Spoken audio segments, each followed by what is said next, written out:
नमस्कार दोस्तों, मैं सूरज तिवारी आपके अपने यूट्यूब चैनल में हार्दिक स्वागत करता हूं। दोस्तों, आज हम पढ़ेंगे वर्णमाला। सबसे पहले वर्ण। सबसे दोस्तों, भाषा की सबसे छोटी इकाई जो हमारी वह ध्वनि कहलाती है। भाषा की सबसे छोटी इकाई ध्वनि कहलाती है। ध्वनि का लिखित रूप ही हमारा वर्ण कहलाता है।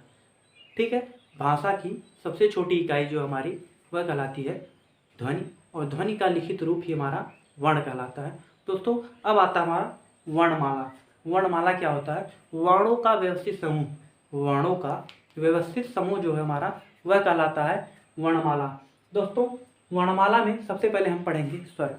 दोस्तों, हम निचली कक्षाओं में अपने पढ़ते हैं थे कि स्वर जो है वह 11 नहीं की जगह 13 पढ़ते थे। स्वर निचली कक्षाओं में पढ़ते थे 1 2 3 4 5 में कि स्वर जो हमारे होते हैं 13, लेकिन हम यहाँ पर पढ़ेंगे स्वर की संख्या जो होती है वह हमारे 11 होती है। स्वरों की संख्या 11 होती है।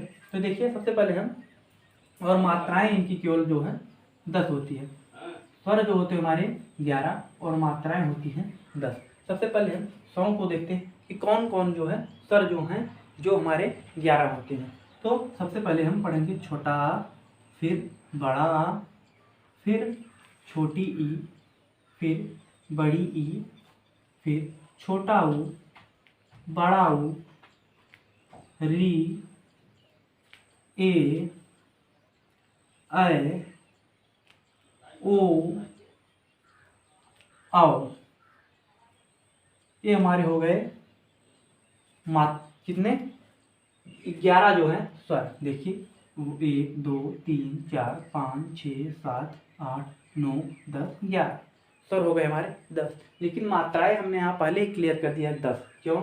क्योंकि छोटा आ की मात्रा नहीं होती है, इसलिए स्वर होते हमारे 11 और मात्राएं होती हैं 10। अंग और अह जो हमारे वह जो है स्वर नहीं होते, इसे हम अलग रखते हैं, जिसे कहते हैं अयोग वाह। अयोग वाह कहते हैं अंग और अह को। अंग और अह को कहते हैं अयोग वाह। दोस्तों, इतनी चीजें आप समझ चुके होंगे। स्वर होते हमारे 11, जो है मात्राएं केवल 10 ही होती हैं। अंग अह मात्राएं नहीं हैं, इसे हम अयोगवाह कहते हैं। अब हम देखेंगे इसमें हर्ष स्वर या मूल स्वर। हर्ष स्वर को ही हम मूल स्वर कहते हैं। तो सबसे पहले हम पढ़ेंगे हर्ष स्वर। हर्ष स्वर। हर्ष स्वर क्या होते हैं?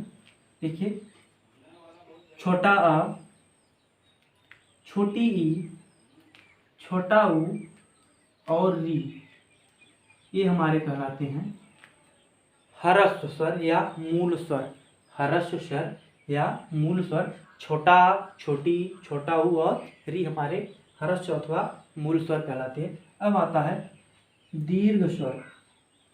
दीर्घ स्वर। दोस्तों, दीर्घ स्वर क्या होता है? इन चारों को निकालने के बाद जो बचेगा वह होता है हमारा दीर्घ स्वर। देखिए, यहाँ हर्ष स्वर हमारे होते हैं 4, अब दीर्घ स्वर होते हैं बड़ा, बड़ी, बड़ाऊ, ए, ऐ, ओ और औ। ये हमारे होते हैं कितने? 7 जो होते हैं वह हमारे कहलाते हैं दीर्घ स्वर। 4 जो आपके हर्ष स्वर हैं और 7 है आपके दीर्घ स्वर। दोस्तों, ये भी आप समझ चुके होंगे।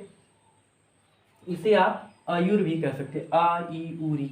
अगर आप एक याद कर लेते हैं आ ई उरी, तो आप आसानी से याद कर पाएंगे कि दीर्घ में क्या आता है। या आप दीर्घ को याद कर लेते हैं तो आसानी से आप याद कर पाएंगे कि हर्ष स्वर कौन कौन से हैं। दोस्तों, इसके बाद हम पढ़ेंगे अब कि स्वरों की जो है उच्चारण स्थान कहाँ है। ठीक है, इन स्वरों का उच्चारण स्थान का कहाँ से है। तो सबसे पहले हम इसको रब कर लेते हैं, इसके बाद आपको बताते हैं कि जो है स्वरों का उच्चारण स्थान कहाँ से है।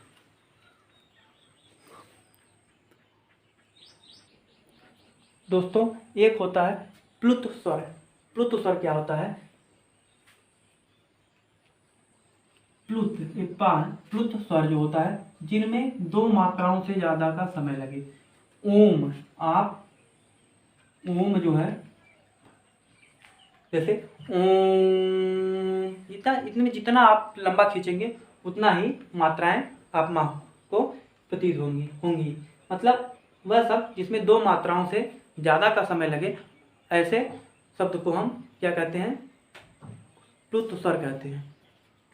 ठीक है, अब आपको बताते हैं कि स्वर जो है कहाँ से किसका उच्चारण स्थान है। देखिए, छोटा आ और बड़ा आ, छोटा आ और बड़ा आ का उच्चारण स्थान है कंठ है। क्या है?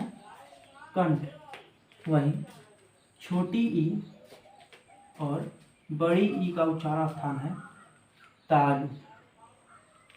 छोटी ई और बड़ी ई का उच्चारण स्थान है तालु। वहीं छोटा ऊ और बड़ा ऊ का जो उच्चारण स्थान है आपका वह है ओठ। क्या है? ओठ या ओष्ठ। ठीक है, अब आता है री। री जो है आपका मूर्धा से बोला जाता है। किससे? मूर्धा, जिसे हम कहते हैं मूर्धन्य। ठीक है, मूर्धा। इसके बाद आता है ए। री का जो है उच्चारण स्थान आपको पता चल चुका है, मूर्धा या मूर्धन्य होता है। इसके बाद आता है ए। ए का जो उच्चारण स्थान होता है, ए और ए का उच्चारण स्थान होता है आ और ई। अगर आप सब पढ़ेंगे ऐ, ऐ यानी ए, ऐ यानी ए। ए का उच्चारण स्थान होता है कंठ तालु। कंठ तालु या कंठ तालव्य। इसे क्या कहते हैं हम? कंठ तालव्य।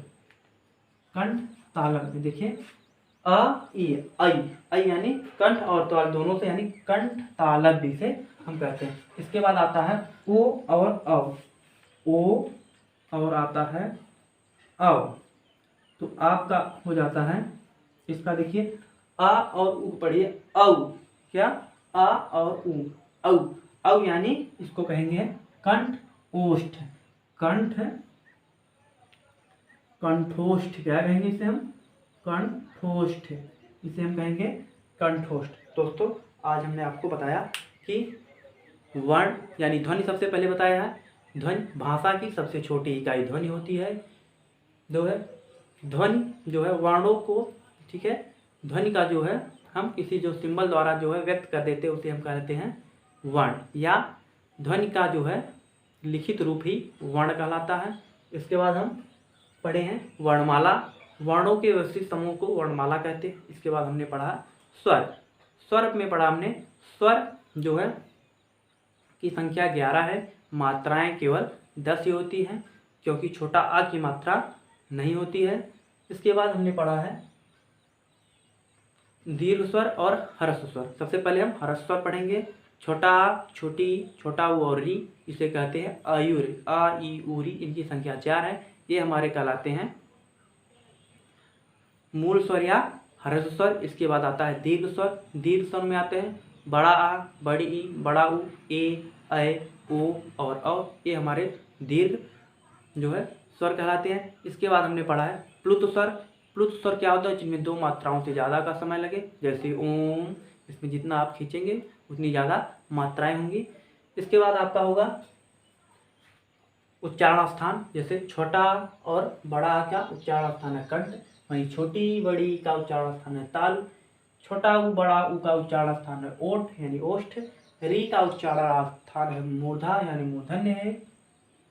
ए ऐ को हम कंठ तालु यानी दोनों का उपयोग होता है, इसे हम कंठ तालव्य कहते हैं। और ओ और औ को जो है इसका हम कंठ ओष्ठ यानी कंठ और ओठ का दोनों का उपयोग होता है, इसे हम कंठ ओष्ठ कहते हैं। दोस्तों, ये वीडियो आपको पसंद आई हो तो लाइक करें, चैनल को सब्सक्राइब करें। धन्यवाद। जय हिंद।